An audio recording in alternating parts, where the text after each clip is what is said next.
Good morning, everybody, and welcome to City Hall and to a meeting of the Los Angeles City Council for today, Wednesday, November 14th, 2001. City Council meets every Tuesday, Wednesday, and Friday at 10 a.m. Can also be viewed live on your cable station, Channel 35, or seen via webcast from the city's homepage. Mr. Clerk, please call the roll. Burnson, Galanter, Garcetti, Hahn, Holden, Labange, Miskowski, Pacheco, Perry, Reyes, Ridley Thomas, Weiss, Sine, and Padilla. 10 members present and a quorum, Mr. President. Thank you very much. Before beginning with the agenda for today, I would ask that everybody please rise, and I would call on Mr. Ken Bazell, President of our Firefighters Union, to lead us in the Pledge of Allegiance. Put your hand over your heart, please. Ready? Begin. I pledge allegiance to the flag of the United States of America and to the republic for which it stands, one nation, under God, indivisible, with liberty and justice for all. President. Thank you very much. I do believe we have one presentation today. Chair recognizes Mr. Holden. Mr. President and members of the Council, it's indeed my pleasure to welcome to the City Hall chambers and to the City of Los Angeles a delegation from Jeonju City in Korea. And we have with us the mayor and his council, the delegation, Mayor Kim Won-jo. Let's give them a hand and wish them success. This city in Korea will be hosting the World Cup Soccer for the year 2002. And they asked me to come over to participate in the soccer games, World Cup games, and you know I'm going to win, so I'll be joining you. Thank you very much for coming. Mr. Holden, they're asking... Kamsahamnida. Thank you, Mr. Holden. They're asking us to participate? Us. Mr. Clerk, first order of business, please. Approval of the minutes. Mr. Holden moves. Mr. Labange seconds. Commendatory resolutions for approval. Ms. Perry moves and Mr. Zine seconds. Before starting the regular agenda, there's a couple items to be addressed. Item number 5, the applicant and Council District 13 concurrence, continue that matter till November 20th. Members request to continue item number 5 without objection. Item number 24L, a special event motion, a request from Council District 9 to have that matter received and filed inasmuch as the event has been canceled. Members request to receive item 24L, receive and file without objection. Items numbers 1 through 4 and 6 are items noticed for public hearing. I do have cards on item number 4. Let's call that special. Do not have cards. I have a card on item number 5, which has been continued. Ms. Joan Lux, you're here on item number 5. That's being continued to November 20th. Do not have cards on items 1, 2, 3, or 6. We shall deem the public hearing open and closed for those items. Any specials, members? Items 1, 2, 3, and 6. Any specials? Seeing none. Mr. Clerk, please. Do we expect 12 members today? We do expect 12 members, but also for the record, I should mention that item number 2 on today's agenda, that is continued consideration and hearing protests and ordinance first consideration regarding street lighting.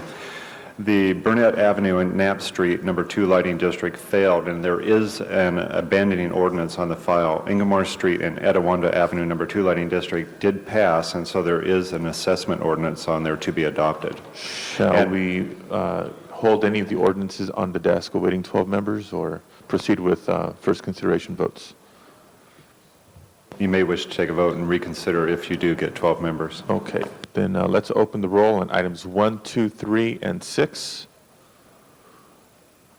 Close the roll. Tabulate the vote. 11 ayes. Those are approved. Next item, Actually, please. you had 12 members because Ms. Miskowski is now here. Do we need to reopen the roll? Let's do that. Items 1, 2, 3, and 6. Let's reopen the roll with 12 members present. Close the roll. Tabulate the vote. 12 eyes. Now those items are approved. Next items, please. Mr. President, items numbers 7 through 17 on the regular agenda are items for which public hearings have been held. Members, items 7 through 17, any specials? Mr. Holden calls 9. And which others? 14 and 15? Mr. Holden? 14 and 15 also by Mr. Holden. Any other specials?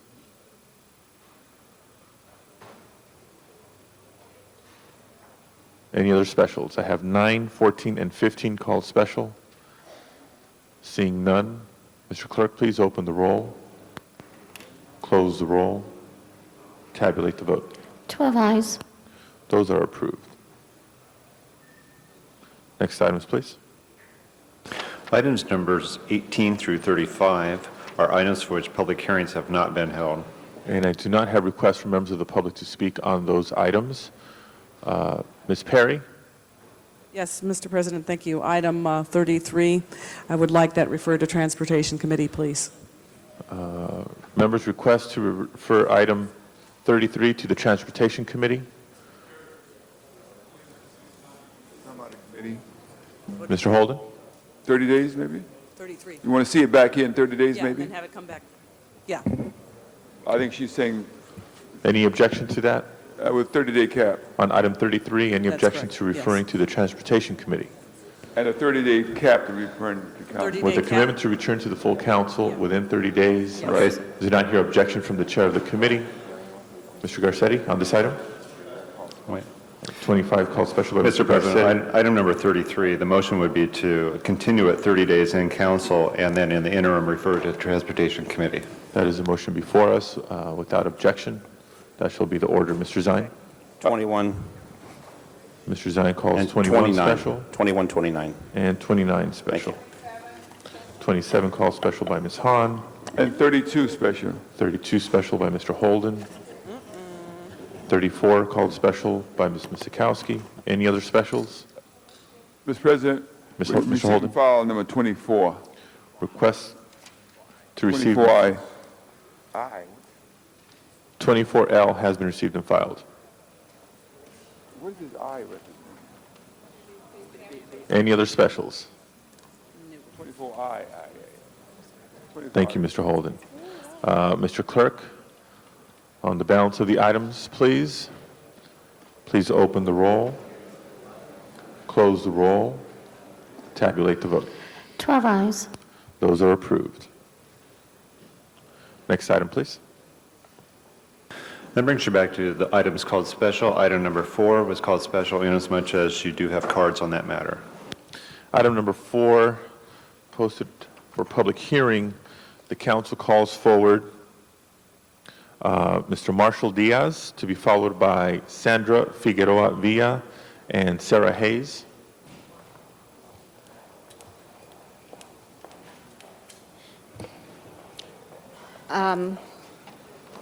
Go ahead. Honorable President Marshall Diaz had to leave, but he's on the chair. He's the chair of our board of directors. My name is Sandra Figueroa Villa, and I'm here to support the recommendation of the Plum Committee on item number 4.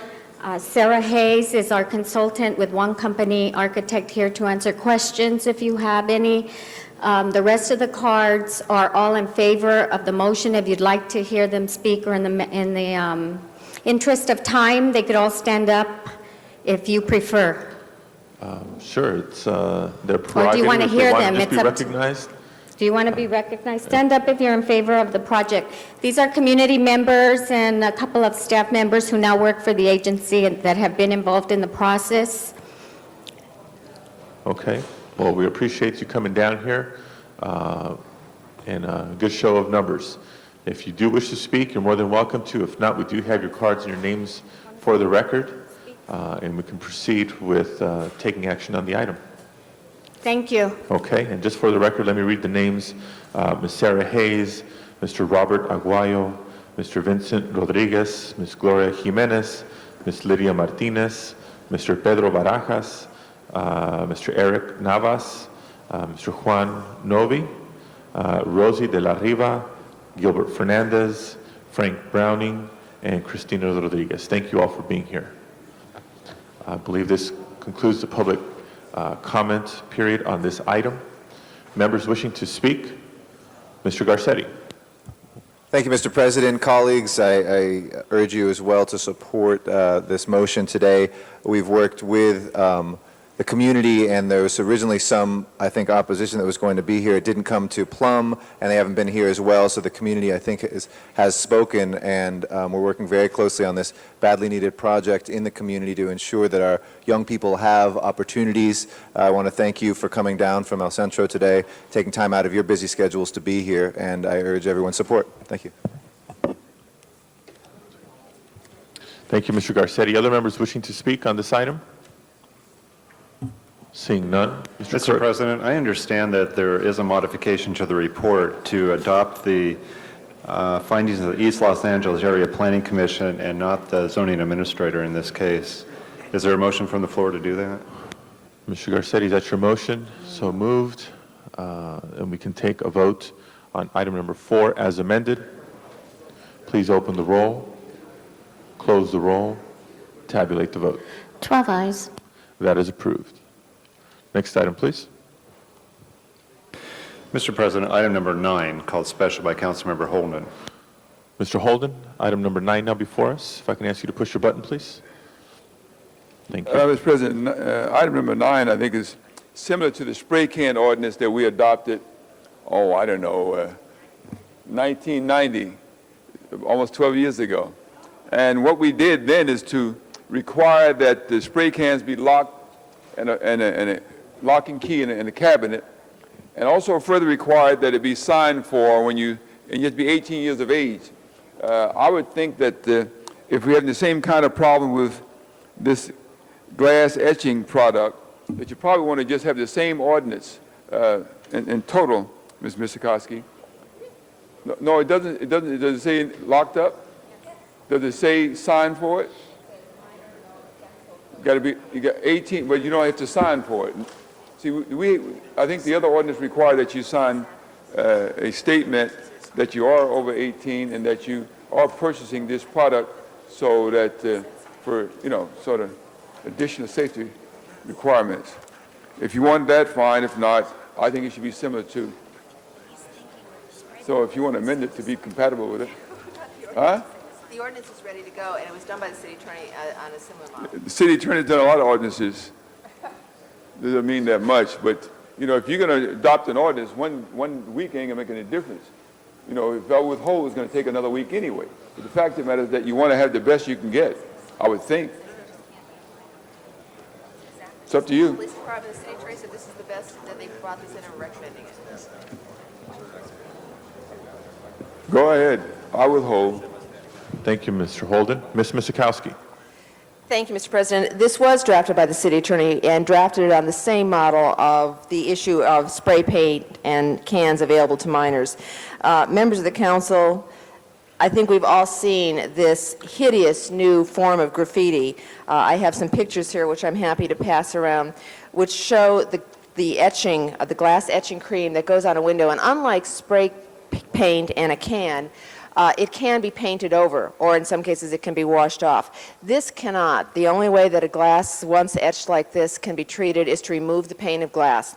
So it's a new foul form of graffiti in our city and in our urban areas. And the city attorney, along with the police department, responded very, very quickly to prepare the ordinance exactly like the model that was done in 1990 for the spray paint, and it was recommended unanimously by the Public Safety Committee, and we have the ordinance before you, and I would recommend that everyone adopt it today so we can put this nuisance literally behind a lock and key and let only those who have legitimate right to it, who are over 18, who have a purpose of using an artist etching cream, have access to it. And I ask for the council's support. Thank you, Ms. Misikowski. Mr. Garcetti. Thank you, Mr. President. I think all of us know that this form of graffiti is endemic in our city. Certainly in my district, you see glass etching graffiti almost everywhere. One of the things that I would also recommend that we might also add to this is, I know that there's been some companies that have come up with coatings to be used for businesses. It's not something to attach formally as an amendment, but in future initiatives to make sure that the city is doing all it can to aid businesses to be aware. I know Paramount Studios uses that, and to help smaller businesses perhaps obtain loans or to obtain materials in order to put that barrier on the windows so that the etching is a much more difficult thing to do. So just a note for future action. Ms. Hahn. Thank you, Mr. President. I rise in support of this, as too my district has been plagued with this kind of hideous graffiti. I just want to make sure that when we pass yet another ordinance in the city of Los Angeles, we also can back it up with inspection and enforcement, because I think unless we're really willing to seriously make sure that this is really happening, that this is another empty ordinance. The other thing is, in my district, the problem is many of the taggers will leave the city of Los Angeles and just go to a surrounding municipality and buy these products. So I would urge that we would also, on adoption of this ordinance, send a letter to the governor and the state legislature, or at least to the League of California Cities, urging that every city in the state also adopt this ordinance, or otherwise we are still going to be having this problem, as it's not that difficult to go across city lines. Thank you. Mr. Holden. Mr. President, members, I think we always should get the best that we can get. This problem has been with us for some time. If the maker of the motion is not willing to make it absolutely identical, compatible, I'll vote for it. But I was the author of the original motion, and the city attorney then and I demonstrate what safety could really mean regarding spray can ordinances by going to some of the paint stores in the areas, talking to the people there who were selling product. It's against the law to sell to a minor, and required that they lock it up. If they didn't lock it up, that was against the law as well. But we went beyond that, as Ms. Hahn just stated, requested the state legislature enact the law and to make it statewide. I think that was the case that was done, and that we should do no less here today. But this city attorney did not make this ordinance the same as the previous one, and it does the same kind of damage. That's all I was just saying. But if you want to let it go as it is and then amend it and have the state amend the existing ordinance that relates to spray cans, fine, I have no problem with that either. So I'm not a no vote, I can tell you that. Any other members wishing to speak? Ms. Sikowski. Mr. President, although I appreciate Mr. Holden's concern, I've just asked the city attorney, and I did not recall that there was a requirement for signature, and the city attorney just said that it is not part of the ordinance. So this one is exactly the same as what we have required. But I do support, and I would like to look as a friendly amendment, that in addition to the adoption of this ordinance, we submit to the mayor the request of support for the policy to have this initiated statewide. So I think we can add that. It's not part of the ordinance, but a very worthwhile goal to make this applicable to all other cities, if it's either passed statewide or by the League of Cities, that everybody else adopts it. So I'm asking for unanimous vote today so this can go into effect. Thank you very much. Other members wishing to speak? Seeing none, Mr. Clerk, please open the roll on the motion before us. Close the roll. Tabulate the vote. 13 ayes. That is approved. Next item, please. Item number 14, called special by Councilmember Holden. Item number 14 now before us. Mr. Holden? If I can ask you to push your button, please. Mr. President, members, on item number 14, we have the author, let's see, of this motion.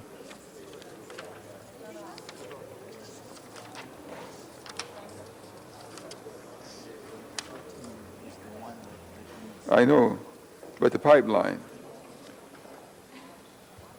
Mr. President, members, this came from the Department of Transportation, but I just want to raise a few concerns. This should go to the Environmental Quality Committee. We've had a lot of concerns raised by constituents. I mean, they need to have public input on pipelines. when I first got elected, with a major pipeline flowing through the city of Los Angeles, and you got nothing but protests because it affected the environment. They were concerned about explosion. They were concerned about a lot of problems associated with laying pipelines. I don't know what this is all about. It came from the Department of Transportation. It should be referred to the Environmental Quality Committee so we can have a public hearing on the matter. Okay. Members request to have this item referred to Environmental Quality and Waste Management Committee. Ms. Misikowski. Just for Mr. Holden's information, this is not a new pipeline. All that this is transferring an existing pipeline's franchise from one ownership to another. That's all what we are doing, and that's all that the ordinance, that's all that the agenda is asking for. So I ask that we move forward on it. It was recommended and reviewed.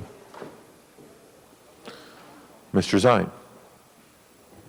I had one question. Is there anyone from staff here regarding this matter? He's out ill? All right, well, we have a stand-in. I have a question just regarding the bond. If the bond is sufficient in the event of a blowout, what may occur to the residential business area, if the bond is sufficient to cover any cleanup costs?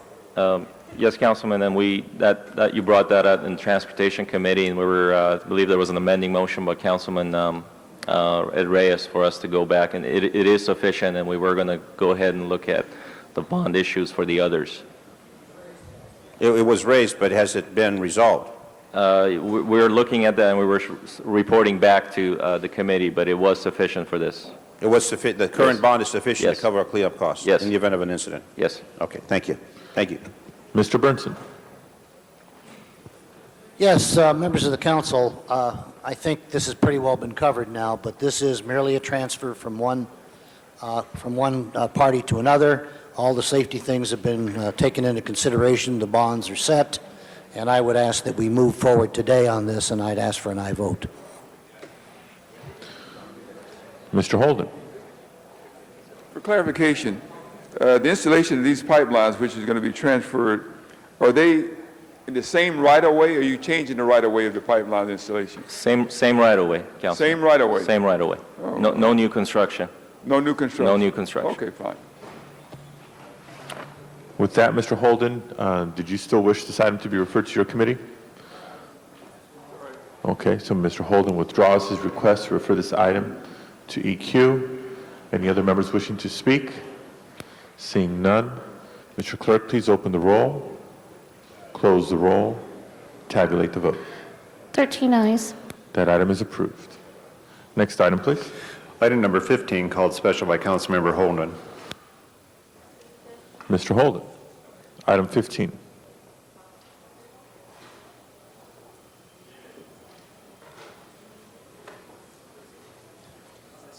It's the same concern, Mr. President. Okay, same concern. Questions have been answered. Other members wishing to be heard? Seeing none, Mr. Clerk, please open the roll, close the roll, tabulate the vote. 13 ayes. That is approved. Next item, please. Item number 21, called special by Councilmember Zine. Mr. Zine, item 21, if I can ask you to press your button.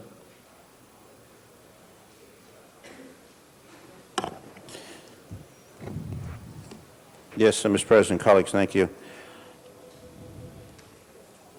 This is the MOU for the fire chief officers, and I understand that there was a command officers from the police department that also have unresolved issues. I want to support this and pass this for the fire command. My concern is we voted for both the command officers of the police department and the fire department at least a month or so ago, and the question is, while we have before us the fire command today, where's the police command? This expired July of last year, their contract.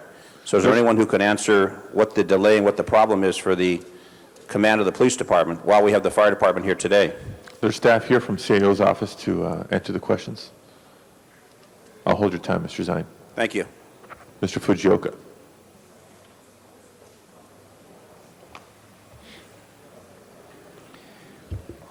We're waiting from for information to come from the department regarding a specific aspect of the MOU without getting into a lot of detail in this forum.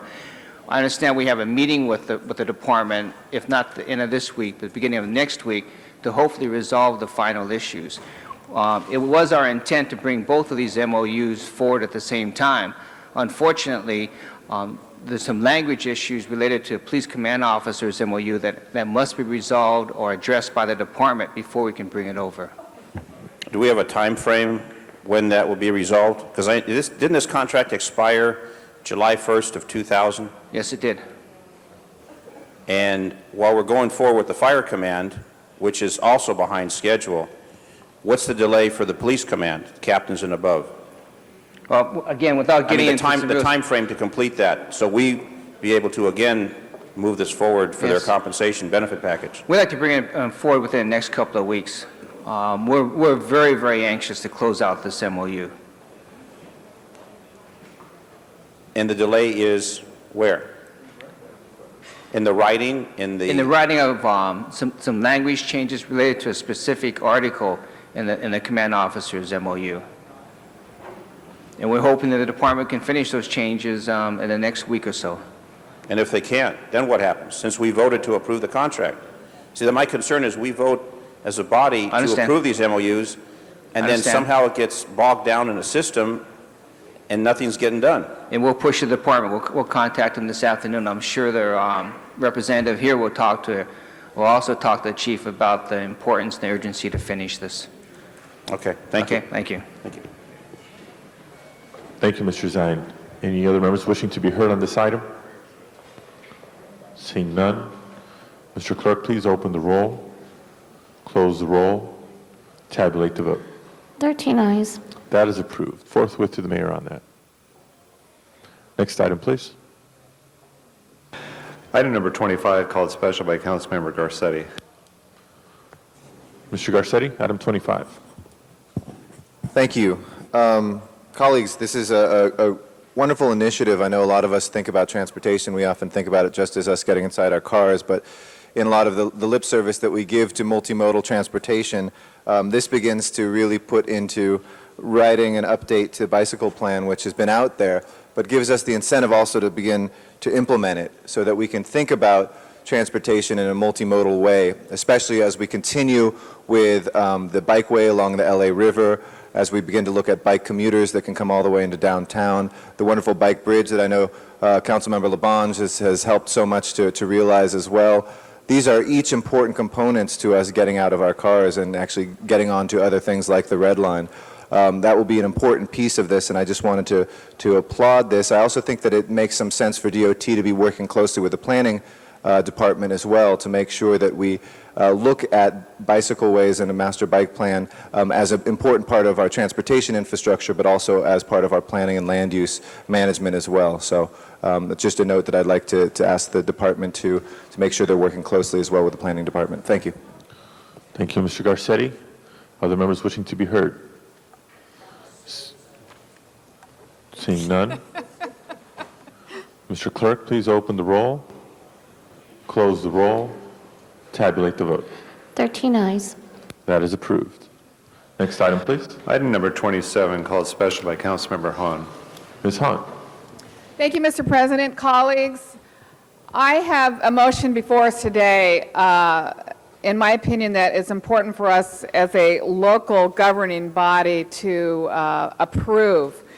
There was a recent appellate court decision called Dump Trucking Owners Association et al.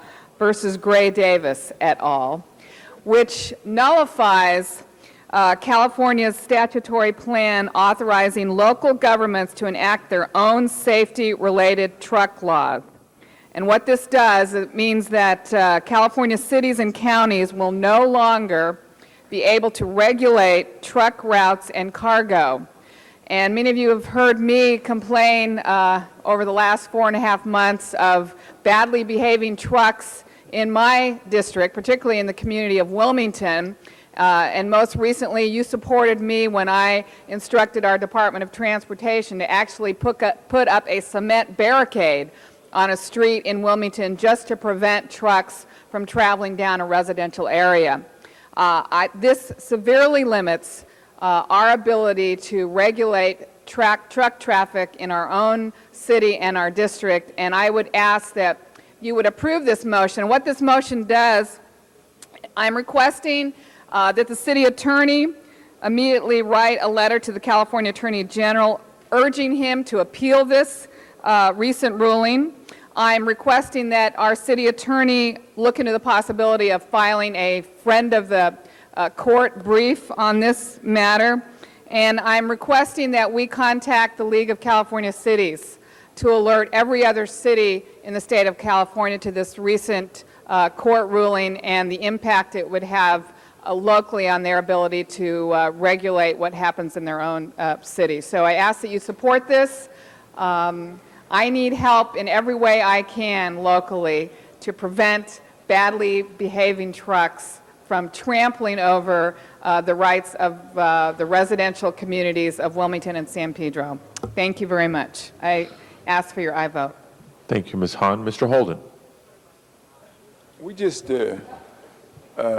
passed an ordinance requiring some dump trucks in the valley, Mr. Burnson, to use different fuel. Are you familiar? Would this be nullified? This court decision nullify that as well? The city attorney, just routes only? Just the route and the cargo. Well, that's a route too. We're telling them where they can't go and where they can go as they traverse to the dump site to dump trash over there. They cannot go up Balboa Boulevard. Will this keep us from going? Come in either from San Fernando Road or from the freeway. This will nullify our ability to do that. In that case, I vote for it. Mr. Zine. Thank you, Mr. President, colleagues. I have a question. Is there anyone here from City Attorney's Office? Or staff? There isn't. Okay. There's existing ordinances that restrict vehicles because of weight.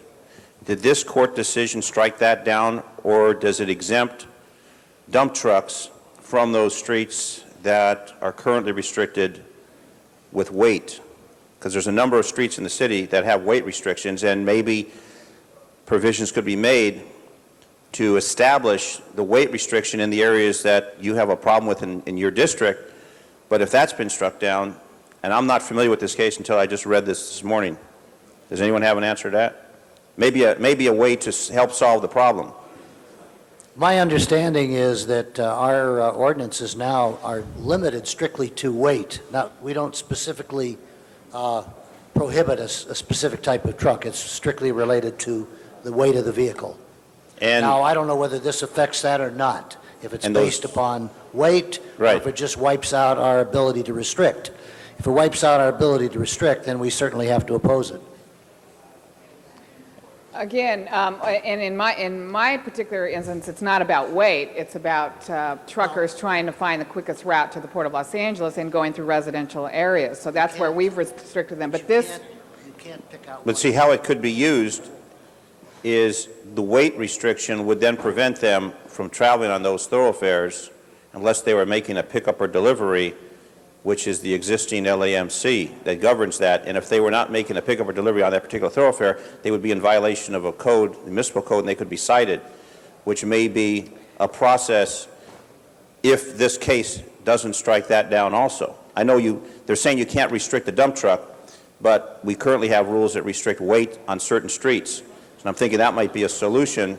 again, the city attorney's not here. It's my understanding that this ruling knocks down our ability to regulate truck traffic in our local municipality. Strictly dump truck traffic.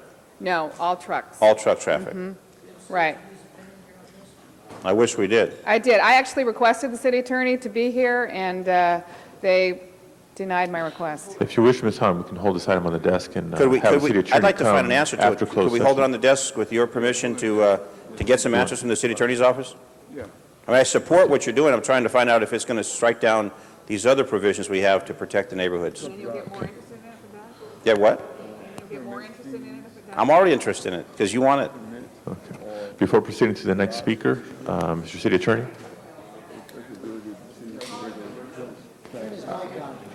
Is it on? Okay. I'm sorry, Mr. Echeverria was the person most knowledgeable about this case, and unfortunately, he had a conflict in his schedule and was unable to be here this morning. If you'd like, we can hold this over until Friday, and we can give you a comprehensive evaluation on that case. Well, what city attorneys, Okay, you want to wait till? Mr. what about the city Should we attorney keep this on the desk? himself? Mr. Burnson? Well, I don't know whether this restricts our ability for weight or whatever, but just as a rule of thumb, anything that restricts and usurps local authority, we ought to oppose. So I think that we need to just go forward with this. We'll get a definition of it from the city attorney and take whatever action we may feel necessary as far as an appeal if it's necessary. But I would say if this in any way inhibits our ability to make regulations for our city, then we should be opposed to that legislation. And I would ask that we move forward with it now. Ms. Misikowski? I agree with the basic premise that if it usurps our authority, we need to act. But I think we really need to have the facts. And I don't know that there's any harm in waiting till Friday to have, as the city attorney has offered, a comprehensive overview of this, because there may be a whole lot of other things that we will be asking for. So I think if the city attorney presents it to us on Friday, we will have the, and this actually action is asking the city attorney to send a letter and asking the city attorney to do something.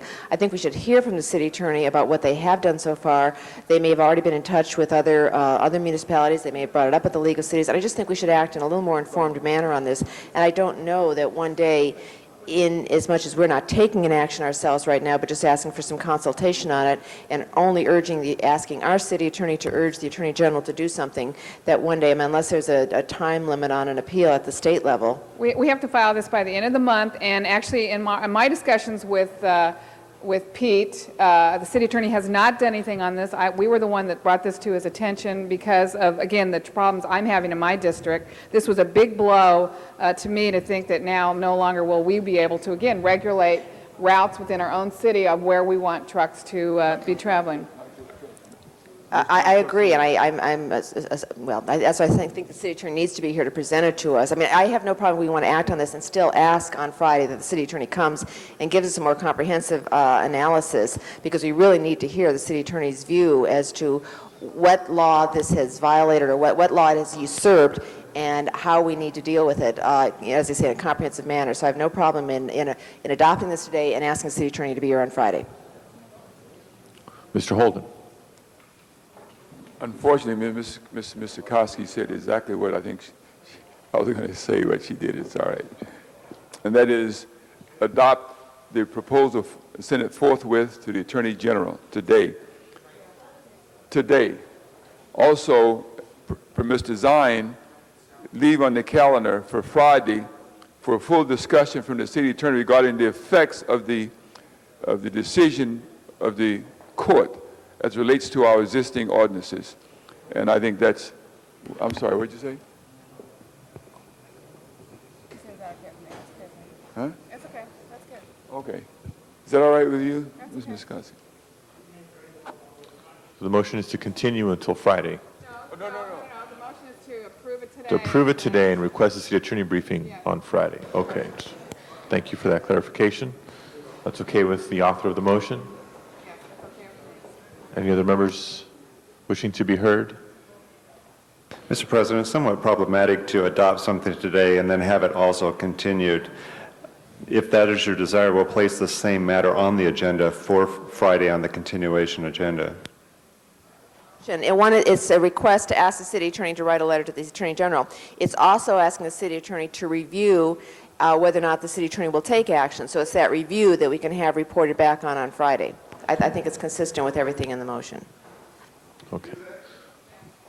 I can do that. Conrad can do anything. Okay, so the motion before us, Mr. Clerk, please open the roll, close the roll, tabulate the vote. 13 eyes. That is approved. Forthwith. Next item, please. Item number 29, called special by Councilmember Zine. Mr. Zine, item 29.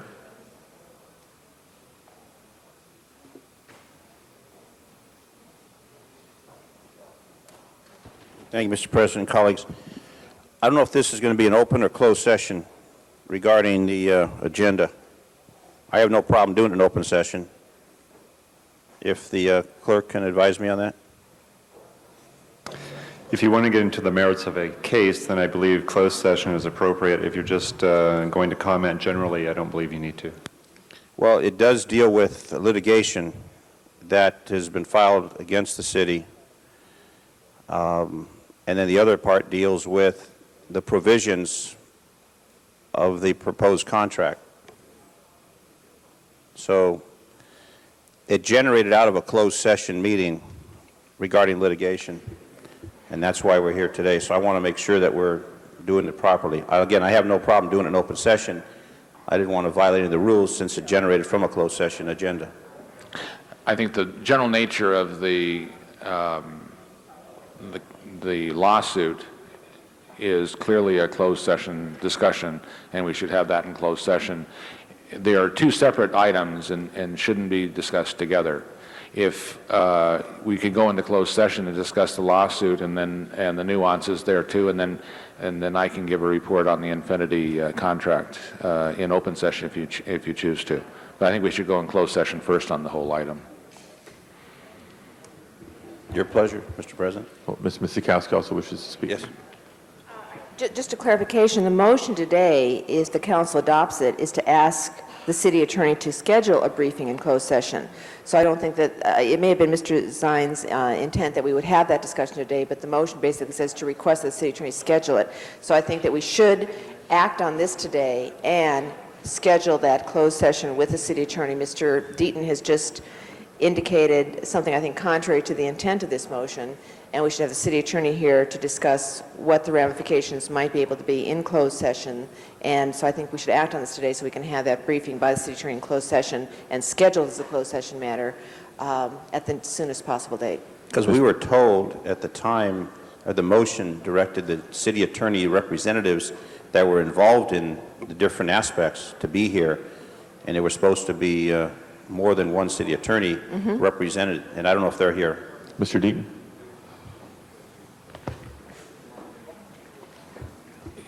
Pursuant to what Councilwoman Misikowski said, maybe the thing to do is to schedule it for Friday, have a discussion, but I still repeat that the basic issue of the court issue should be done in closed session. We should discuss that, and then if at the conclusion of that you want to also discuss the Infinity contract, which is a separate issue, we can do that in open session. Are the deputy city attorneys here for that issue? See, they're not here, so we won't be able to do it anyway. That's because the motion only requests them to schedule. It doesn't request them to be here today. I think that Okay, I thought today was the day. I'm sorry. Well, then we should do it, maybe we can schedule it for Friday. There's no reason that we can't Sounds like a good have that on idea. Friday. Okay. Okay, and we have two options. We can either act on the motion today and Push it till Friday. and post a supplemental agenda, Can I or suggest that we continue this act, item. can I ask that we act on it today, which is this request, and that the next soonest meeting, as the request is made, is Friday, and that is where we will give alert now to the city attorney deputies to be there. That's the other route. Sounds good to me. Okay. Any other members wishing to be heard? Seeing none, Mr. Clerk, please open the roll on the motion, close the roll, tabulate the vote. 13 eyes. That is approved, and we shall have your discussion, Mr. Zine, this Friday. Next item, please. Item number 32, called special by Councilmember Holden. Mr. Holden, item 32. I think that I'm going to be requesting an explanation from Ms. Galanter or the staff regarding the work that's been done in Venice for the past year without a contract, and what work was done.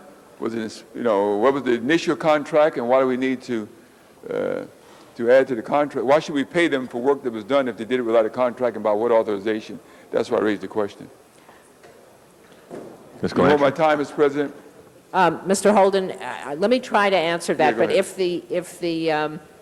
we have somebody here from Rec and Parks who can answer it as well. Kathleen, why don't you come up to the table, and why don't you hold my time too and let Rec and Parks explain it, and then, okay, just hang on to my time. Kathleen Chan, project manager for the Venice Beach Oceanfront Walk project. In the administration of this contract, Mr. Holden, it was an inadvertent oversight that it was an inadvertent oversight in our accounting department. What happened is the invoices came in and they were, you know, were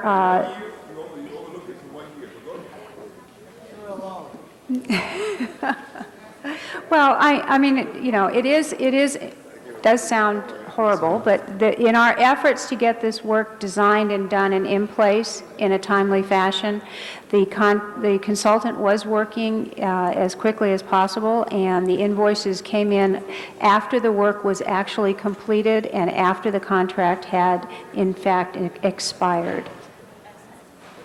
So we were not, in fact, invoiced until after the contract was expired. And that was when the accounting department notified us. So 1 year after the work was done, you were invoiced, Yes, and the contract had expired. yes. That's kind of monkey business, wouldn't you say so? No, I think the contractor, the consultant Did was somebody- really making an effort to get the work done for the department and for the city, and their accounting What department. work did he do? What work did the contractor do? This is a consultant contract. It is a design consultant. The work was landscape planning, architectural, civil engineering, that kind of consulting work. What about the contract developer? Has that already been done also? Yes, that's complete. That contract has been complete. Everything is finished now, completed. I'm sorry? Everything is finished, completed right now, Yes.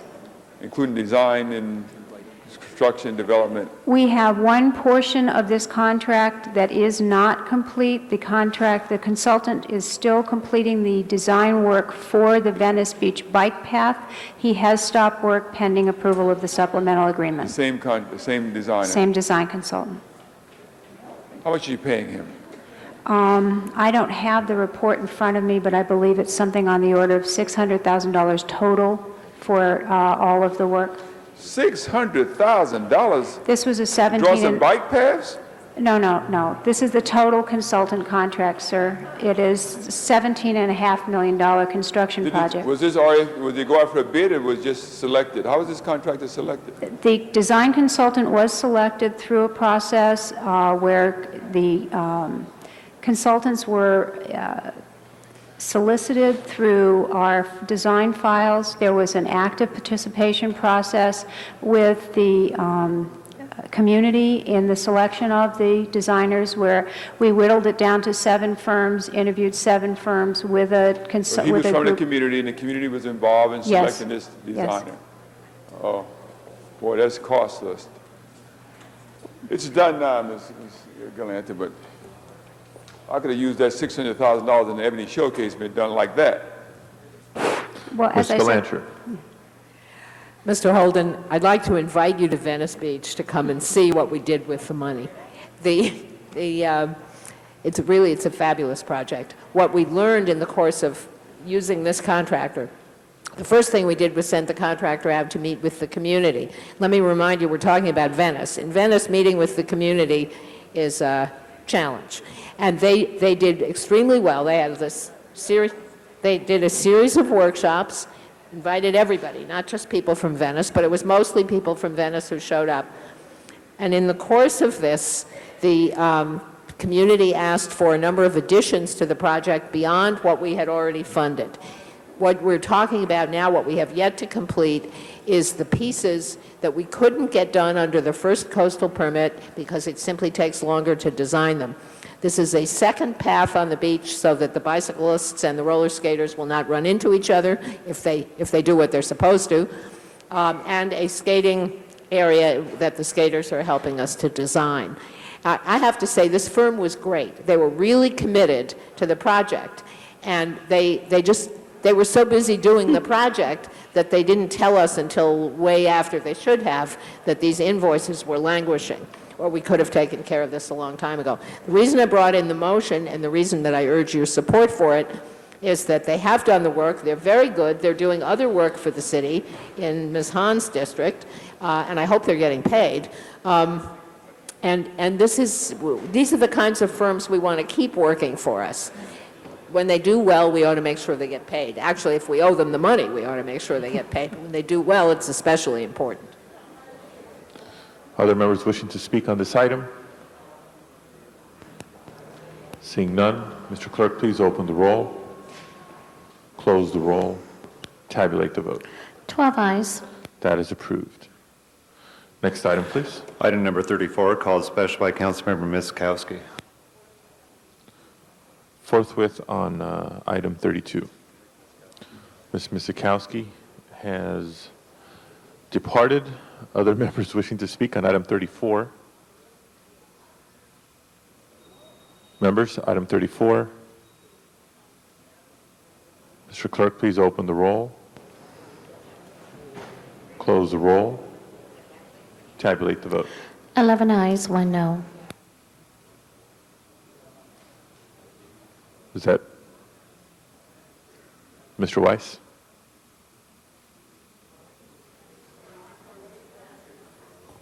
I think we should have a debate about this. Anybody else agree with me on this? You want to look up on the board? Is that a motion to reconsider, Mr. Weiss? Yes, it is. I think we need to get one of the other 11 to move to reconsider. I want to know. Mr. Labange? Motion to reconsider the item? Mr. Labange moves to reconsider the item. I Mr. want no Garcetti vote. seconds. It's not going to help me, it's going to help them. I'm going to vote no on reconsideration. Yes on reconsideration. Please open the roll on reconsideration. No on reconsideration. Close the roll. Tabulate the vote. 11 eyes, 1 no.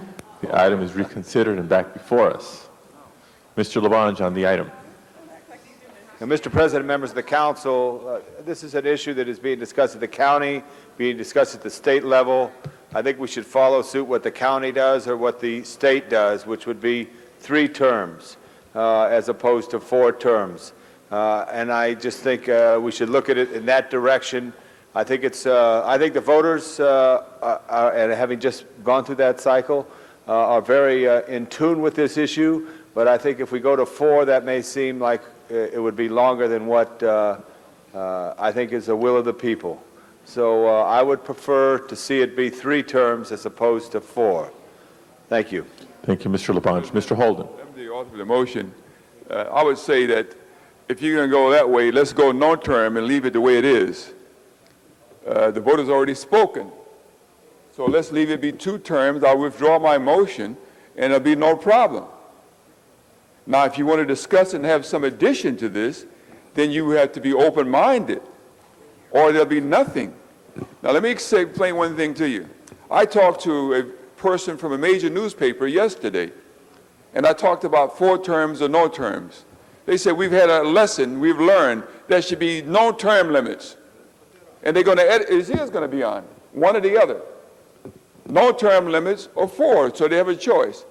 They're going to support the no-term limit. The reason why they're going to support the no-term limit is because they learned that it's created a mess in Sacramento. It's caused a major problem here where you have the majority of the new council persons are learning, as is the new mayor. At least Reed, when he came in here, he had an experienced council, maybe 2 or 3 council members were new. The fact of the matter is that newspaper, and I'm sure others as well, would say, enough is enough. That's not going to benefit Nate Holden at all, but it'll afford the people of the city of Los Angeles an opportunity to have some experience, legislators representing them over a period of time. And the way you acquire that experience is giving them time to do it. Now, I'll give you one example about one project in my district, Ebony Showcase. I've been working on it for over 12 years. You could not have done it in 8 years. Some of the projects with those public hearings and public input, as Ms. Galante just mentioned, not only did the price go up, but they're time consuming. And I'm saying to you, if you don't want it, you don't have to have it. And I'll make sure that it doesn't pass even if it gets on the ballot. The fact of the matter is that not only is you don't have to run but 3 terms, and then you could quit. But the opportunity should be there for those who desire to serve the public. That's what you run for office for. And do the best job you possibly can and acquire the experience that's necessary to do that job. Then why not? I had 16 years. Why should you be denied the opportunity to have 16 years? Don't have as many. Mr. Burns had many more. You don't need that many. But I would say this, Mr. President, members, the media is going to go for no terms at all. Abolish term limits. I say, well, give the people the choice.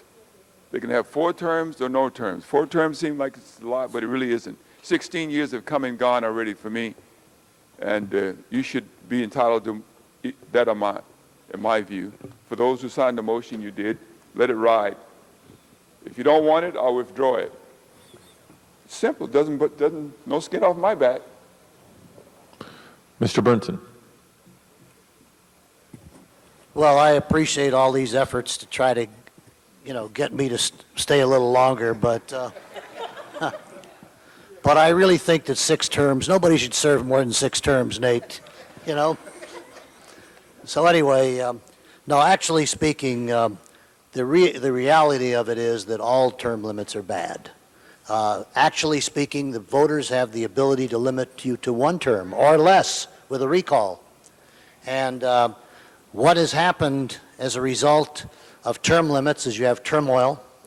The state legislature is a musical chair type situation. You new members who have come on board will not have the opportunity to really develop the projects, the things that you want for your communities. I know that there have been issues that I've worked on the years that I've been here. There was one issue alone that took me 8 years, and that was to get the parking requirements increased for commercial and restaurants and those types of high-intensity uses. So the term limit situation in general is not only bad because it discourages people who would make a career of public service, and there's nothing wrong with people who want to serve the public as a career. The press and some of these people would try to make it sound like it's something terrible, but it isn't. There are people who have devoted most of their lives to serving the public. People like Mr. Holden, and some of the people who have served, our late president, John Ferraro, served, Mr. Bernardi, and they were able to accomplish a lot of the things they accomplished because of the knowledge they had and the experience they had. And the very fact that they weren't just looking to climb up the ladder, they stayed here and served their community. And it's not in the best interest of the people, not the politicians but the people, to have limits on term limits. If we were going to do anything, we should put a measure on the ballot to abolish term limits. I would support that, Mr. Holden. I would support any one of these things, but I will tell you that the right move is not 4 or 3 or 5, maybe 6, because I don't want to serve anymore.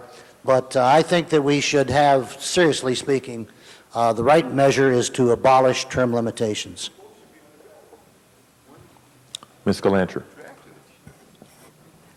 The problem with term limits that I see is, I think it's been made clear that people are not terribly interested in having experience, but the problem with term limits is that with the 2-term limit, I think most of you who've come on in the term limit phase will be lucky enough to run unopposed, because there's no reason for anybody to run against an incumbent. They can wait another 4 years, or in the case of the Assembly, 2 years, and run for an open seat.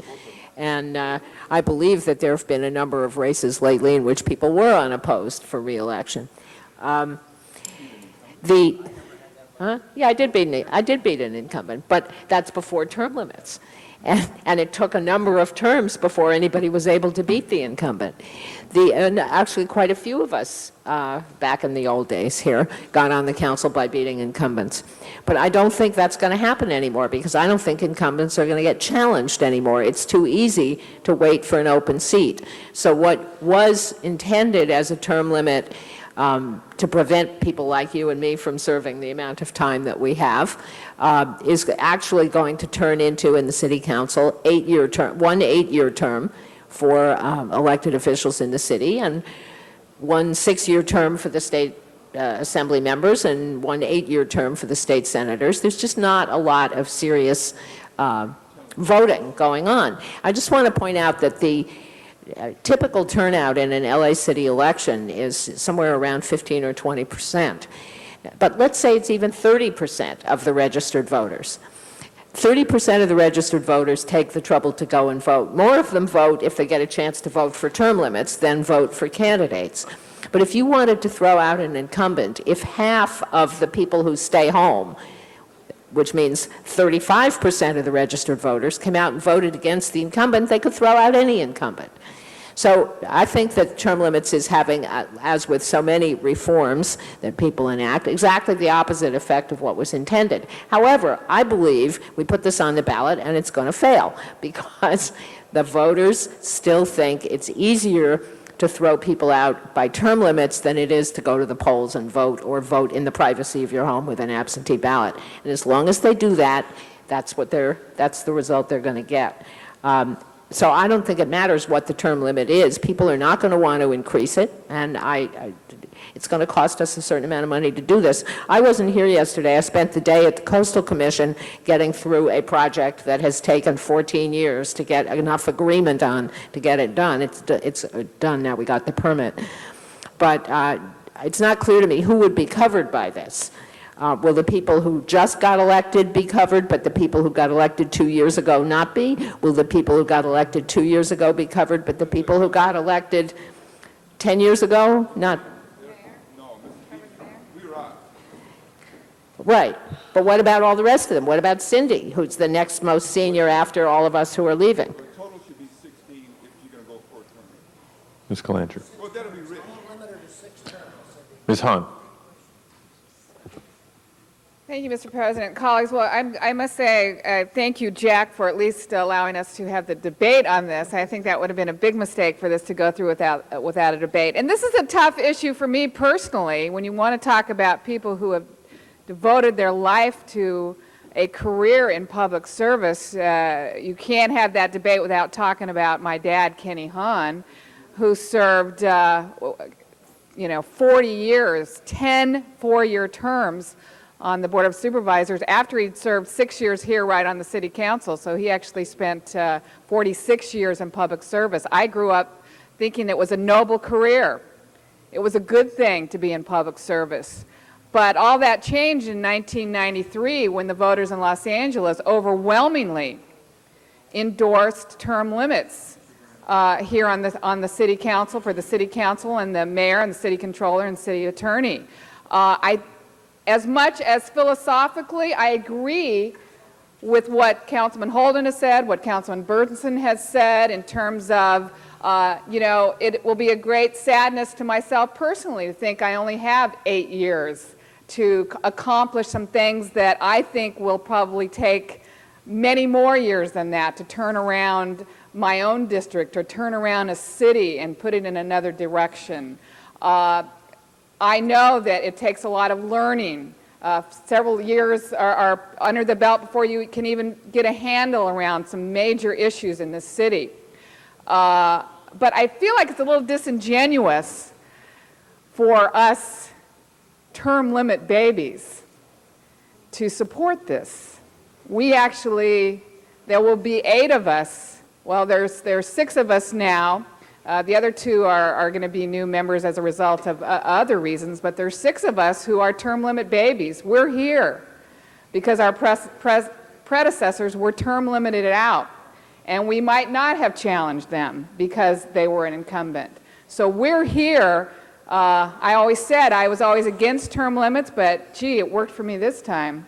So it's a little, in my opinion, disingenuous for us to now, just when we got elected, to tell the voters that we want to pile on extra terms for ourselves when we're here as a result of term limits. I don't think the voters will go for this. I think there is still distrust among the constituents of Los Angeles and their government. And we debated this issue on the city charter, as you recall, for a long time. And we decided not to change term limits in the new city charter because we felt like it was too soon after the voters enacted this in 1993 to change that. I think if you're convinced that voters don't like term limits, if you're convinced that it has been a failure, then I agree. Then you need to put on the ballot no term limits. But I think just to give the voters the option of increasing term limits from 2 terms to 4 terms, in my opinion, is an effort that will fail miserably with the voters in Los Angeles. Mr. Zine. Thank you, Mr. President, colleagues. And I remember those debates we had, Councilmember Hahn, at the Charter Commission regarding the term limit issue. If you look at New York, the fine mayor of New York, if he would have run another term, overwhelmingly elected, unique person, Rudy Giuliani. I hear about public service, and we're all here for public service. When you talk about reasonableness, when I discussed this with Councilmember Holden, we discussed 3 terms and not 4 terms. And I think if we take something to the voters, all or nothing, they're going to say leave it as it is with 2 terms. When I look at career politicians and the latest merry-go-round from people in Sacramento tried to come down to city council, none of them have been successful. And I think the people, the voters, are tired of career politicians, and with term limits we find the merry-go-round.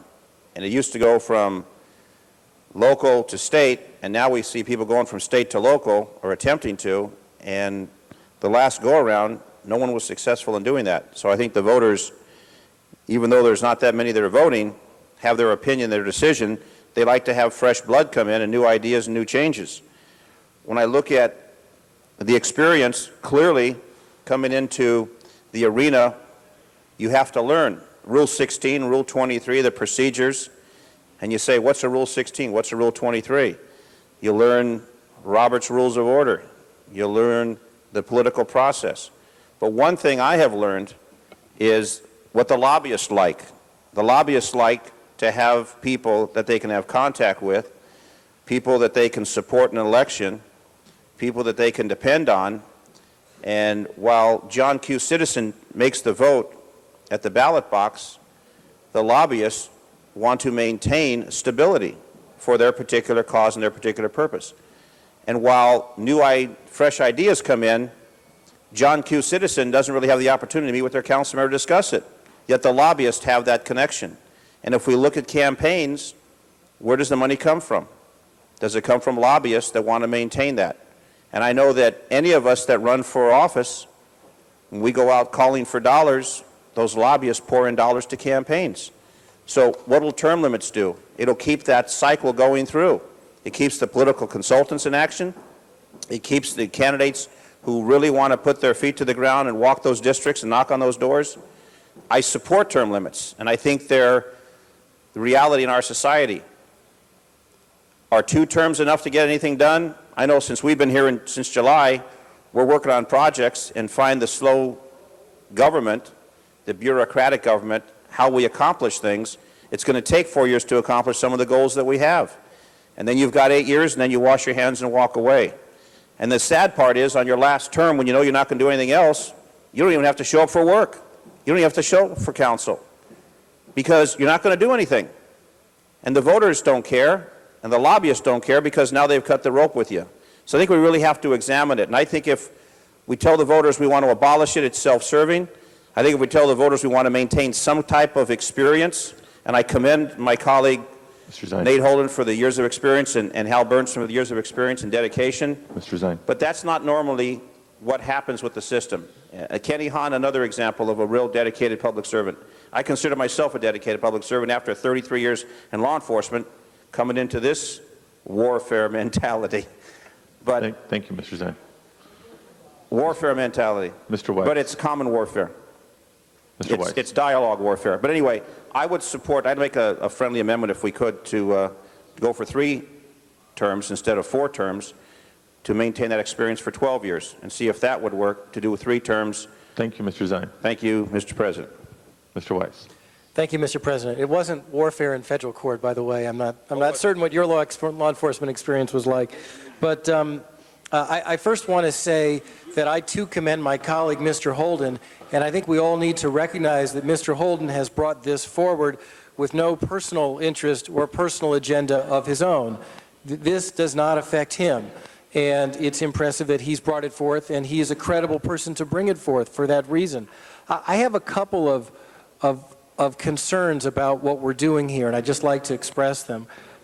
First is, I agree with the people around the Horseshoe who've said that they oppose term limits in principle, because I oppose them in principle too. I think they can, in principle, lead to bad government. But as my colleague Ms. Hahn said, we have to recognize what the voters in this city and in this state have done overwhelmingly, and they've done it on more than one occasion. And we have to live with that. Because an overwhelming majority of the people see that differently. And I don't believe, as some people may have suggested, that I've been elected for 8 years. I don't think any of my colleagues believe they've been elected for 8 years. I've been elected for 4 years. And at the end of the 4 years, should I choose to do so, I will go back and ask the voters how I did. And they will have that opportunity to have a referendum on me, and a referendum on me versus whoever chooses to run against me. And I can't predict the future. With all due respect to my colleague, Ms. Galanter, she said a few moments ago that it's a done deal under one system and it's not a done deal under another. I don't think you can make those generalizations.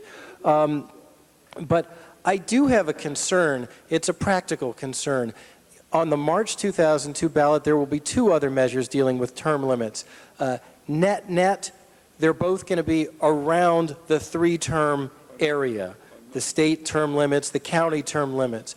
I would be concerned about doing anything that would be confusing with respect to those campaigns or would be perceived, if I may have another moment, Mr. President? Thank you. I'd be concerned about doing something that would be viewed by the voters, reasonably or not, as inconsistent with those other measures, which are going to get a lot of attention. So for that matter, if it's the Labange motion or the Zine motion, I support it to limit this proposal to a 3-term proposal. Another point I would like to make is I think we should make very clear here today, if we do pass it, and it should be made clear on the ballot, that the legislative intent here is not to provide a new clock and a new 3 terms, as was done when this was passed 8 years ago, but all we're talking about is a clock that started back in 1993, and that it wouldn't be 3 new terms for people who are already here now. And I think that could be done clearly in the law, and it would have to be done clearly so people would understand that. And the final point, I have a question, if the legislative analyst could answer this question for us. Mr. Deaton, if you could just answer for us, I've heard tell a number of times that today is a deadline in terms of actions relating to the March ballot. I'd like to know exactly what that means. How hard and fast a deadline is it? It's, if you do not today instruct the city attorney to draft a resolution for a ballot measure, then November is your next date.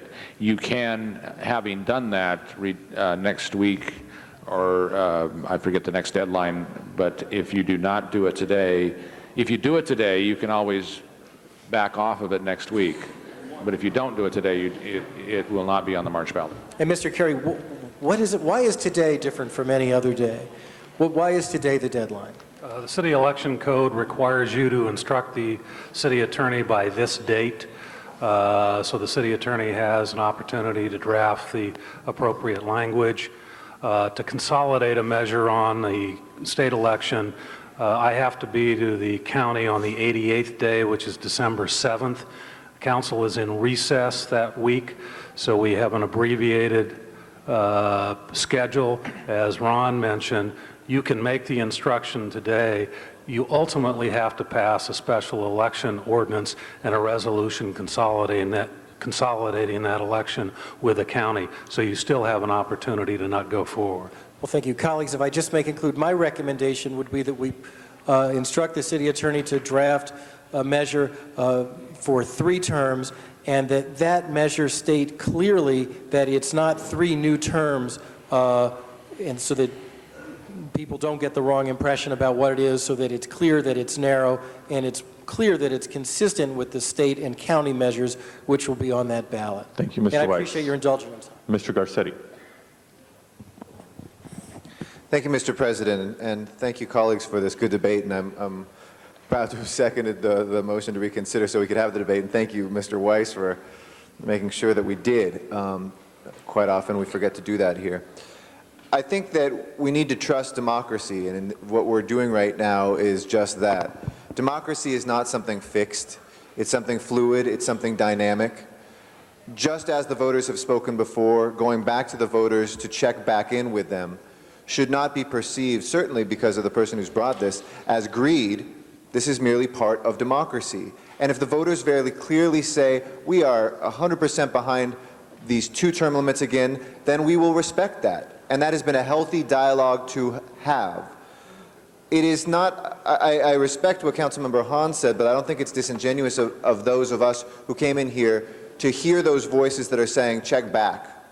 Whether it's in the press, whether it's people who are saying, and community activists who say, we finally got movement on a certain issue and then suddenly our representatives are gone.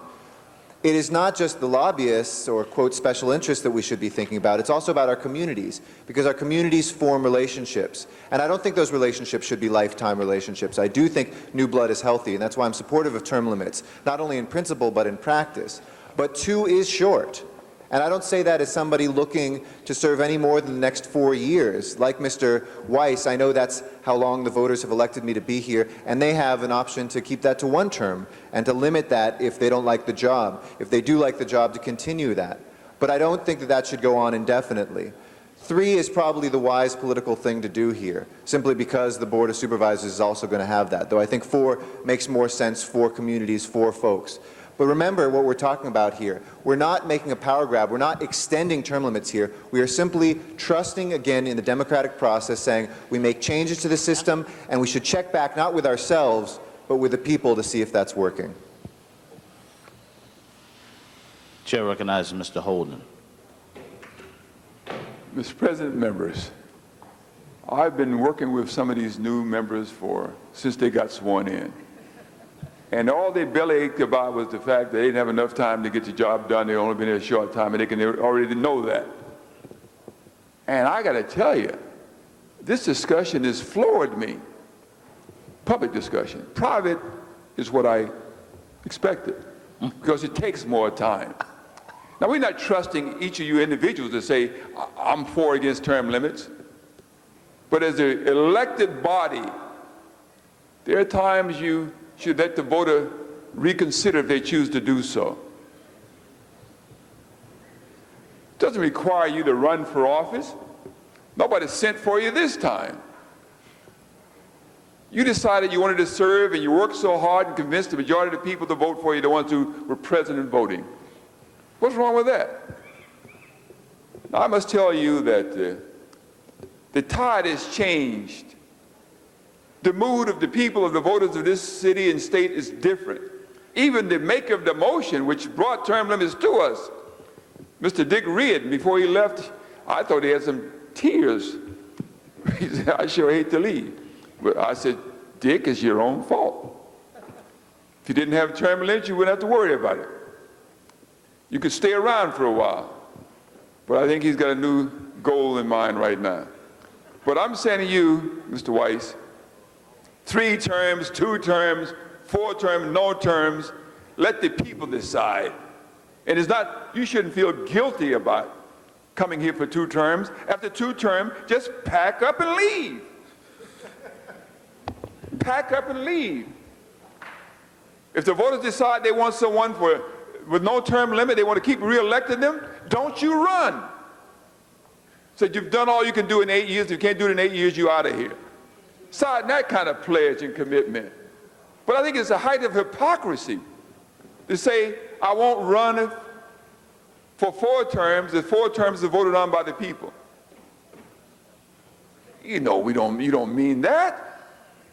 That's the same thing saying, I feel guilty by saying I'm running for 2 terms and I want more for myself. You don't want more for yourself. You want good government for the people that you represent. And that's what you're providing for those people. Now, Mr. President, I want to add to your motion. I can withdraw my motion and leave it the way it is, and then let you decide what you're going to do later on in life. But I think the voters have a right to know. They have the right to decide, not us. I want to amend, have the resolution say, abolish term limits, or you can say, and on the ballot at the same time, specify a number of terms that you want. You say 3, I say 4, because if you get 4, you're just going to serve 3 anyway. The 4th term, you're looking around, where do I land? Okay. So I still would say, Mr. Deaton, yes. I would, not adding to anything else you said, but just to the last part, I would suggest that if you want alternatives, that you have separate measures. The measure should be no term limits, then this, you could call that A, and then B could be 3, and 4 3 would or be 4. C, rather than if you combine them in one measure. Oh, I understand, yeah. Good. I understand. But Mr. if you're Weiss, going to do that. 3 terms, but you want 4, Yes. you want 3, be my guest? All right. Thank you, Mr. Holden. The chair now recognizes Mr. Padilla, followed by Mr. Reyes, and then Mr. Burnson for the second time. Thank you, Mr. Chair. You know, it would have been easy for me to just stay presiding and stay silent on the issue and not have been pegged either by the public or by the press, either way on this. But I chose to come down and share some thoughts because I think this is a very important issue. Not one where we can take a populist stance on it. I think those members who stand up and speak towards either abolishing term limits or extending the term limits are taking a risk. But it's because, given our experience, given our time here, whether it's been a couple of months or many, many years, we've grown to recognize the value in longer-term service by our public officials. I too, Ms. Hahn, am a term limit baby. I'm a term limit baby by domino effect. Term limits in Sacramento prompted my predecessor to take a position in the legislature, which opened up the opportunity for me to run in city council. But I think something that we all share is, regardless of what district we represent, regardless of what community we're originally from, we all ran because we wanted to do a good job. I don't think any of us ran for office to do a bad job. I don't think any of us ran for office to want to abuse the privilege that the voters have afforded us. We chose because we wanted to contribute. We ran because we wanted to serve. Now, I want to take everybody a step back and look at term limits in a little bit more of a historical context.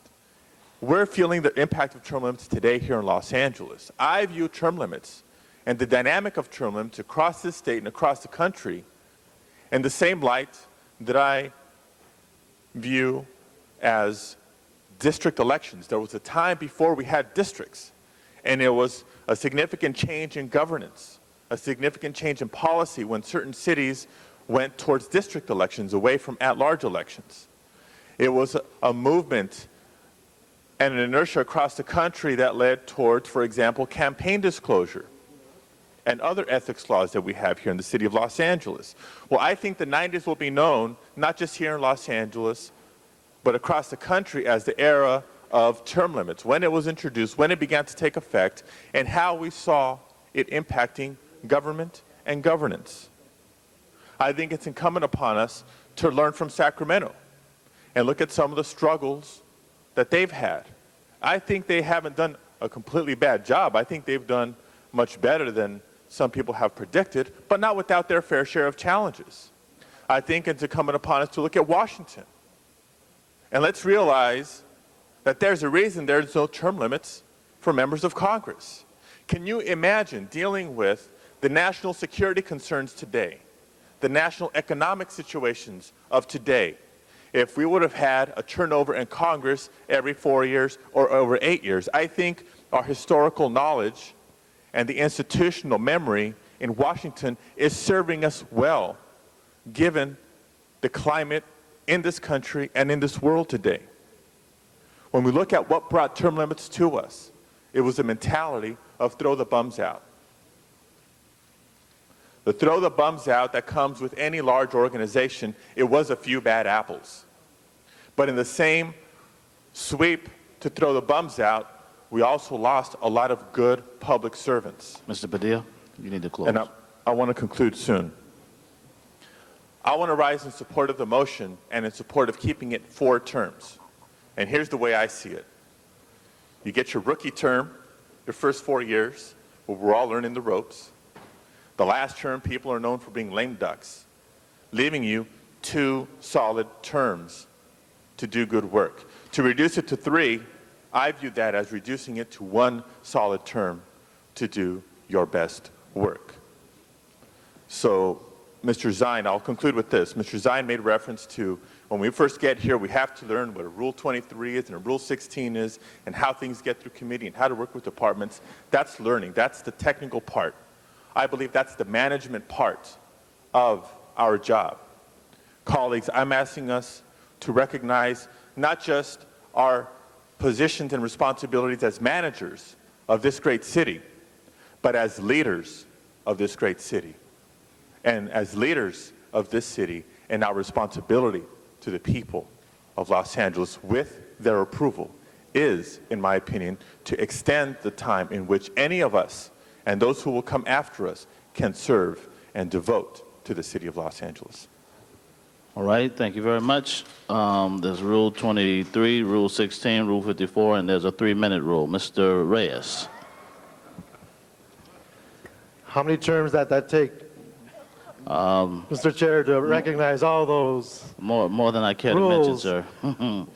But you'll get an Council extended period of President, time. colleagues, I rise to support this measure as a person who's been a fly on the wall, as a staff person in the planning department, who's rose through the ranks, has become a staff person and been able to fulfill roles as a planner, economic development specialist.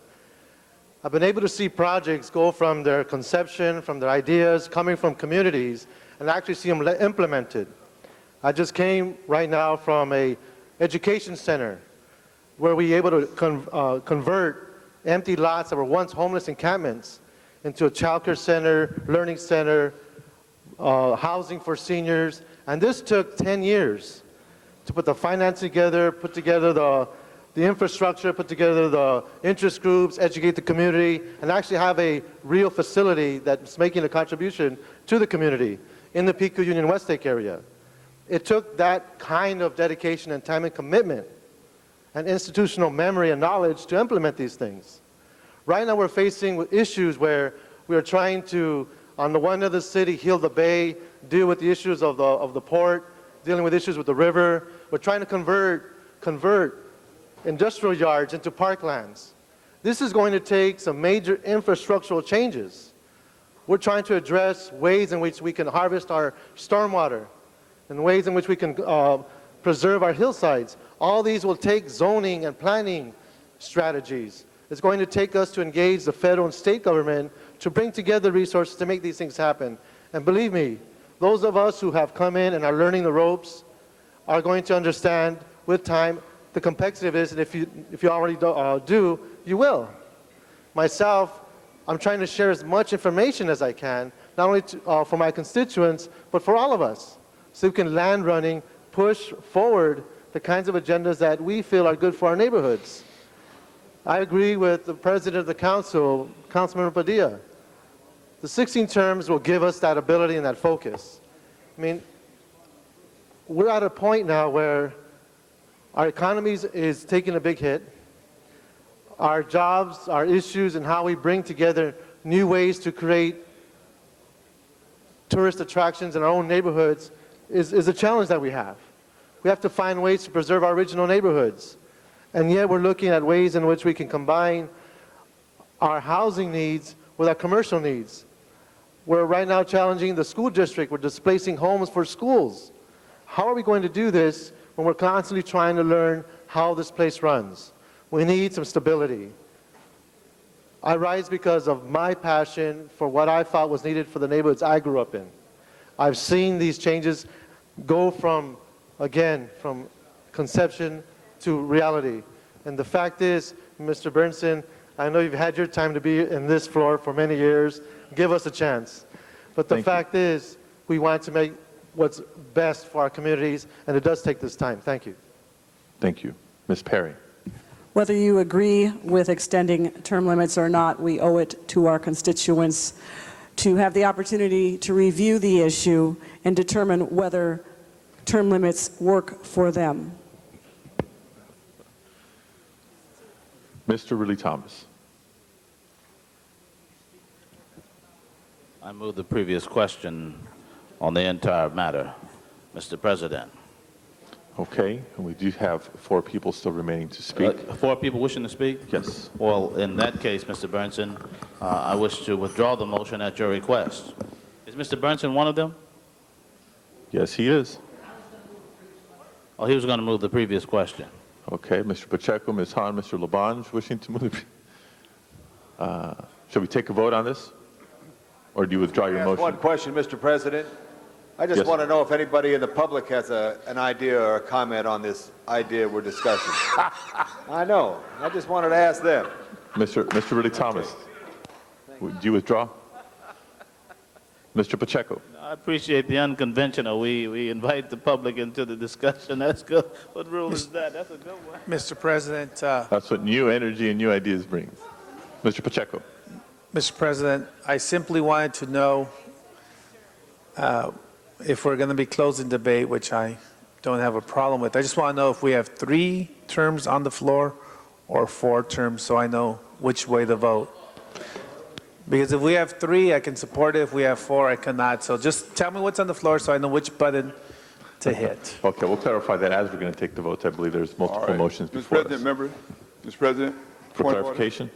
Point of order. I think the first motion was for 3 terms. The other resolution is for no terms. So it'll be 2 measures, or it'll be 4 terms and no terms. So we can we vote on each resolution. Is that right, Mr. Deaton? I might suggest that if, given the discussion, that you have before you 3 measures, 1 for 3 terms, 1 for 4 terms, and 1 for no limits, and that you can vote to put 1 or all of those on, and then next week you can vote to continue those or not to. But we can request that the ordinances be written Right, up you can for rest the each of those resolutions to be options and for- finalize for those all next 3. week. Mr. Burnson is Mr. next. President, point of information, there, pursuant to Mr. Labange's appeal, there was a speaker who wanted to add to the list of measures to be placed on the ballot an expedited recall procedure. So let's consider that as well. Our version of fast track. Mr. Burnson. Mr. Burnson, move to previous question once again. Point of clarification, Mr. Weiss. I simply would like to have clarified whether, in some way, shape, or form, we're voting to put alternatives before the voters on the ballot, because I think that would be a mistake. I don't think you want to confuse people. I think you want to give them a clear choice. And so it wasn't clear to me whether we're talking about seriatim proposals. What's before us today, Mr. Weiss, is to ask for the proper paperwork be written up and come back to the council on the 3 options. We can choose to place all 3, none, 1, or 2. We make that final decision next week.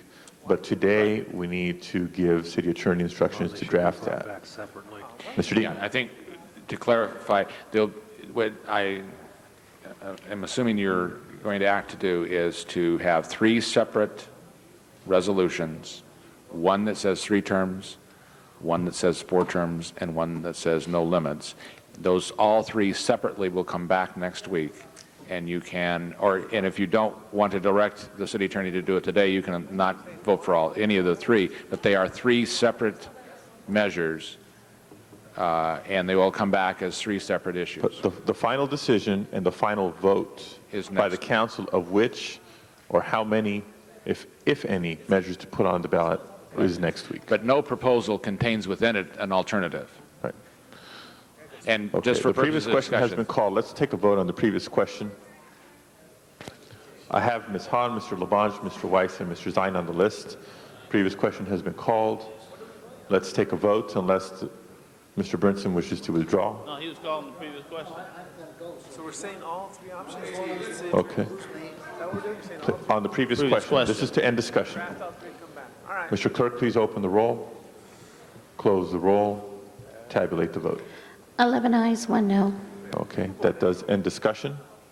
Mr. Clerk, motion before us. Mr. President, you had mention of a no limits. There wasn't an actual motion made for that. And Mr. Holden, did you wish to make a motion for no limit? No limits. And a second?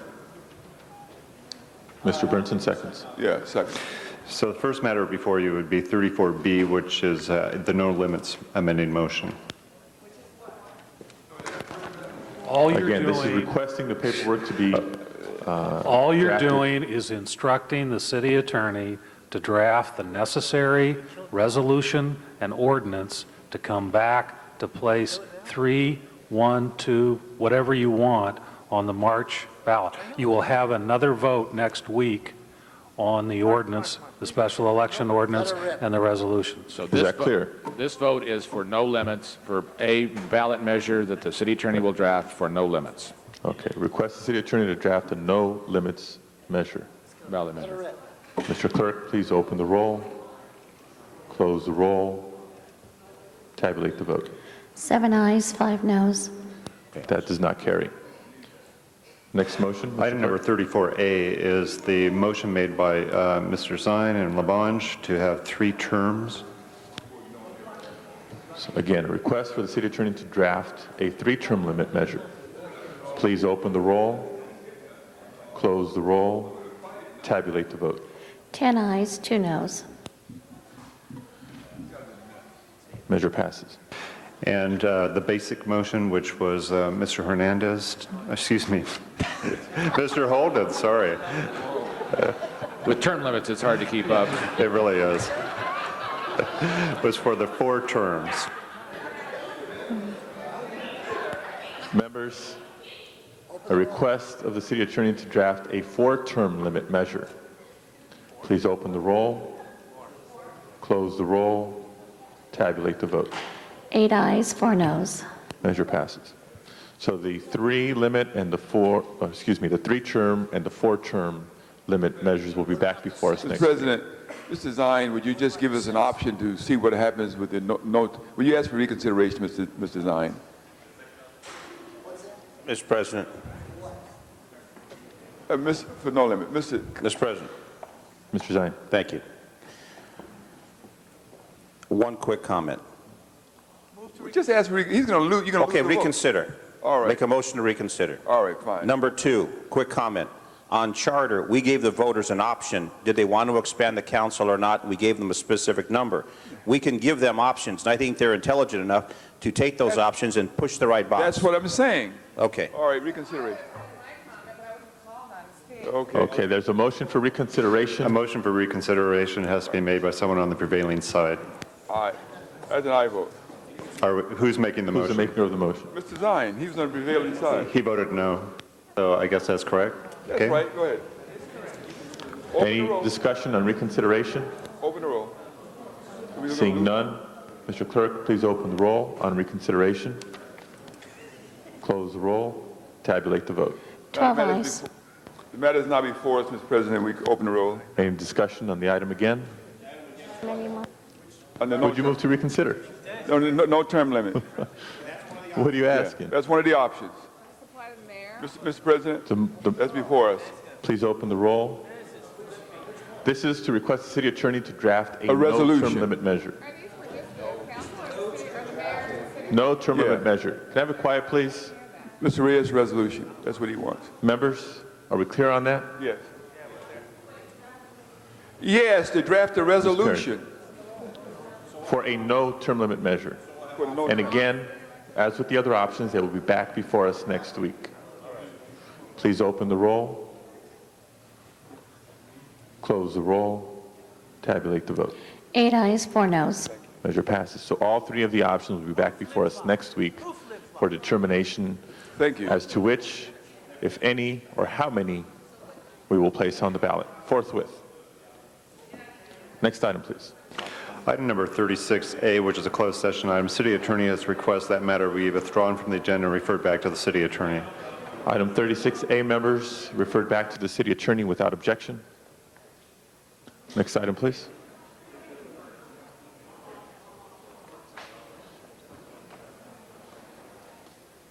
Next item, please.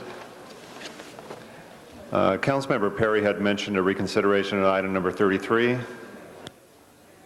Would like to have the Department of Transportation come to the council this coming Friday and make a report as to whether or not this is a good option or a bad option, so we can vote it up or down then. So motion to reconsider would come first. Okay, Ms. Perry moves to reconsider item number 33. Anybody wishing to speak on reconsideration? Seeing none, Mr. Clerk, please open the roll, Close the roll. Tabulate the vote. 11 ayes. And Ms. Perry, your desire is to continue this matter until Friday, to agendize it for Friday? Yes. Okay. Without objection, that'll be the order. Mr. Labange, did you wish to be recognized? My roster has 11 members present. Okay, Mr. Garcetti has left. We're down to a bare quorum. Has Mr. Reyes left as well? Down to 8 members now. Okay, let's take a brief timeout. Guards, can we sweep the hall, please? Let's try to get a quorum back. No, we're not done yet.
Okay, we're back up to 9 members. Mr. Burnson, Mr. Garcetti, Mr. Reyes. If your staff is here and if you're in your office, we need you back for a quorum. How many members are here? 9 members. Oh, all right. I move the previous question on the entire 9. Oh, there's more than one question on the 9 of us. Guards, do we have anybody on their way back yet?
Mr. President, I just want to salute Councilmember Jack Weiss for his good arguments today. I just want to salute Councilmember Weiss for his work doing that.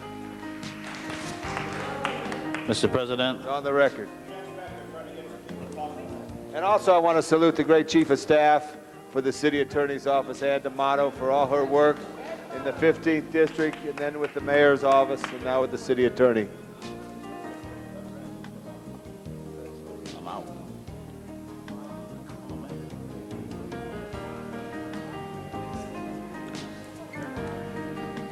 Well, wait a minute.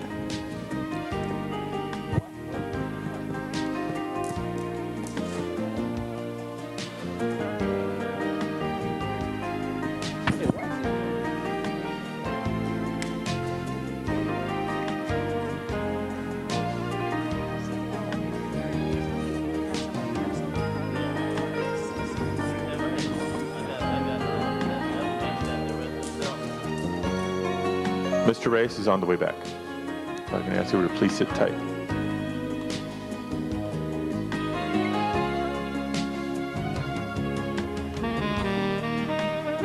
Mr. Holden, will you begin some salsa lessons while we're waiting?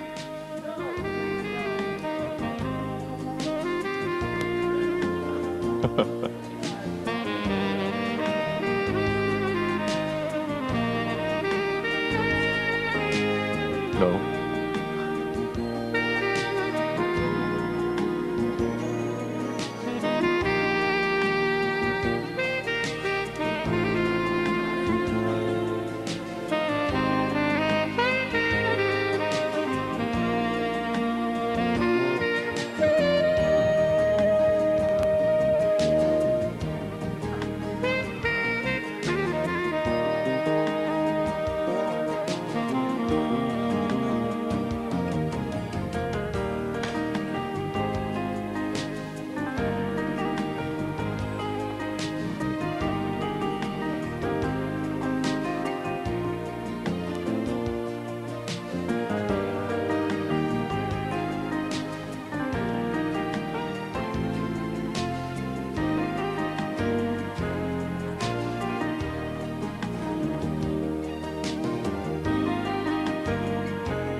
Thank you, Mr. Reyes.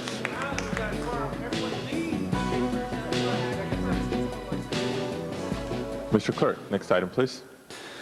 Mr. President, item number 36 is a closed session item, and you also have a special meeting pending. Do you wish to take up the special meeting at this time? Let's go into the special meeting. Please call the roll.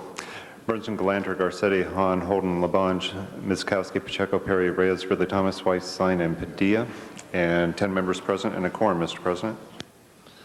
Special agenda item. Special agenda item number 1 is an item for which public hearing has been held. Okay, item number 1 of the special agenda before us, members. Anybody wishing to speak? Seeing none, Mr. Clerk, please open the roll, close the roll, tabulate the vote.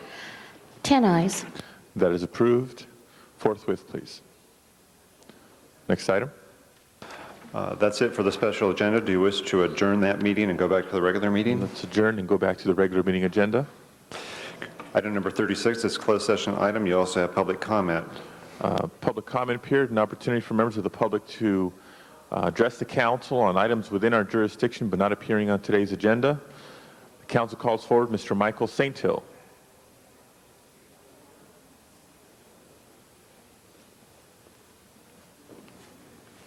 Good morning. My name is Michael H. St. Hill. For 12 months to the day, I've been living in L.A. For 7 to 8 months, I've been complaining to L.A. Police Department on all the illegal drug activity in the downtown area between Spring, Main, Los Angeles, 6th, 5th Streets. When you look down and walk around, you see all of these black folk just standing on the street, selling drugs, illegal drugs, without impunity from LA Police Department. And when you call the central station and asked why, they say, well, there is an investigation going on, but nothing gets done. But yet you go along and you see all the bums on the street, who lives on the street, and they are black, and I am black, and I'm aware of that. But it doesn't look good. It doesn't look good because I think the city fathers of LA is permitting this mess to go on. And then you look at, you call LA Central Station on any matter pertaining to illegal activity, you get a very, very disrespectful opinion response. And there's no one at a Central Station that is really accountable for what's going on the streets of LA. It's almost anything goes. And I think here again, the city fathers, your city council members who are responsible for all of the illegal activity going on in the street. And you have the helicopter division who is also corrupt. So if you look around, you check with some knowledge of what's going on, and you dig to find out what's going on, you'd find that LA Police Department, the Central Station, and the helicopter division is 30 to 40% corrupt, and all the illegal drug activities going on down there is the bosses, the runners on the street are just bums, but the real bosses, the guys who owns the drugs. If I could ask you to conclude, please. Yes, sir, is city officials, city attorney, city civil servants. Thank you very much. Thank you very much. This concludes the public comment period for today's meeting. Mr. Clerk, next item, please. Item number 36, closed session item. In conformance with California law, the council will now adjourn into closed session. I ask the guards to please clear the chambers, except for council members.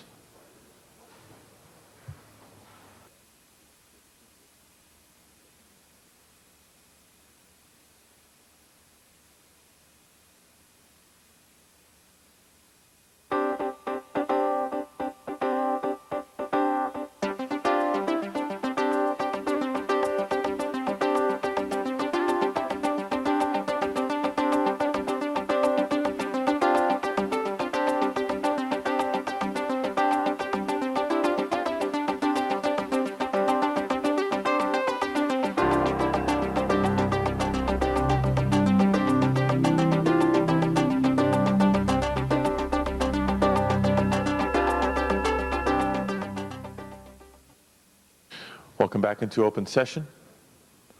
Mr. Clerk, item before us, please.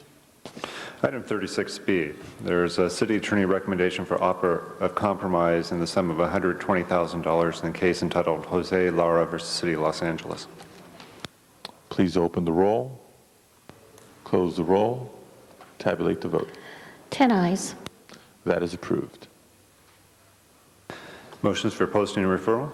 Motions are posted and referred. The desk is clear. Do we have any adjourning motions today? Please stand.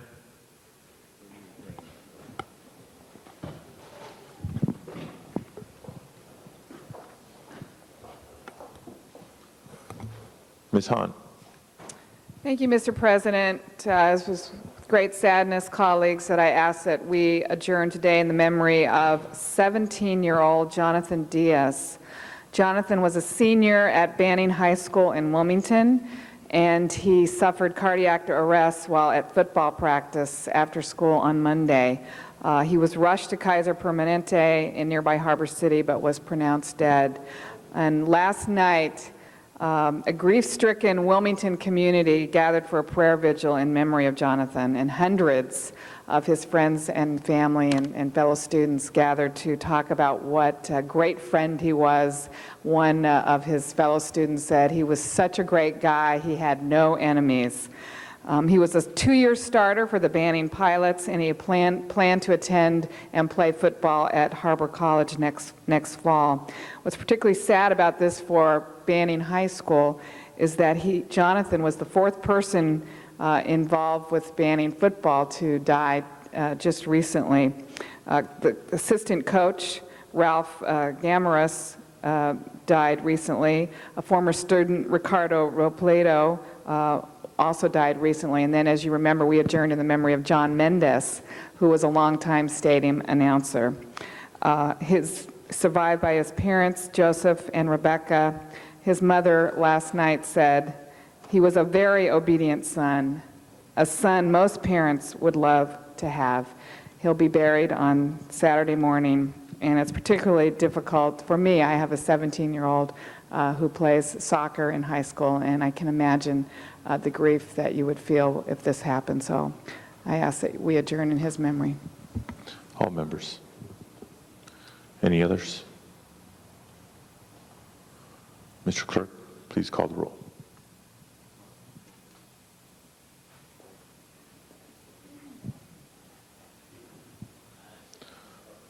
Thank you very much. This meeting is adjourned.